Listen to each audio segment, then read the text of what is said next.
ఒక్కసారి మీరు ఆలోచించుకోండి. మొదలుపెట్టింది ఎవరు? దేవుళ్ళని తిట్టడం మొదలుపెట్టింది ఎవరు? మా హిందువులకు మా భగవద్గీతలు చదవడమే చేత కాదు. ఇప్పుడు జనరేషన్‌కైతే అసలు భారతం ఏంది? రామాయణం ఏంది? భగవద్గీత ఏంటి తెలవనే తెలవదు మాకు. తెలవదు. ఎందుకంటే ఎక్కడ లేని లిబరలిజం హిందుత్వంలో ఉంటది. ఇంక మీ ఎక్కడ చదివినాం మేము? ఖురాన్‌లో బైబిల్ చదివే తీరికెక్కడ? భగవద్గీతలు చెప్పే తీరికనే ఇప్పటి తల్లిదండ్రులకు లేదు. ఇప్పటి పిల్లలకు లేదు. మా మొఖాలు మా బొంద.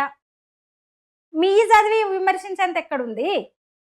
సామాన్య హిందువులు ఎవరో మేము కట్టర్లమని చెప్పుకునే ఆవేశం వల్ల ఎక్కడైనా ఉంటారు.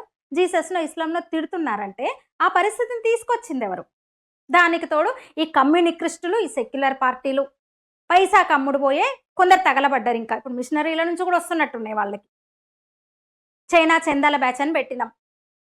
పాస్టర్ ప్రవీణ్ అనేవాడు శాంతి కాముకుడు, మానవతావాదంట, మతాన్ని ఎప్పుడు నమ్మలేదంట.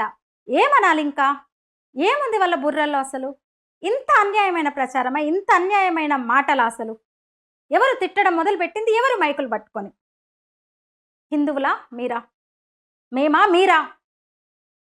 ప్రతి ఆదివారం మైకులు పట్టుకొని కూటములని స్వస్థతలను పెట్టుకొని హిందూ దేవుళ్ళని తిట్టడమే సరిపోతుంది కదా మీకు. అసలు ముస్లింలు కూడా అట్లా తిట్టరు. రోజుకి 5 సార్లు వాళ్ళు మైకు పట్టుకుంటారు, ఇంత పెద్ద సౌండ్ పెడతారు, కానీ వాళ్ళ అల్లాని మొక్కుతారు, ఖురాన్ చెప్పుకుంటారు తప్ప మా రాముడినో మరో దేవుడినో పొరపాటున కూడా వాళ్ళు తిట్టరు.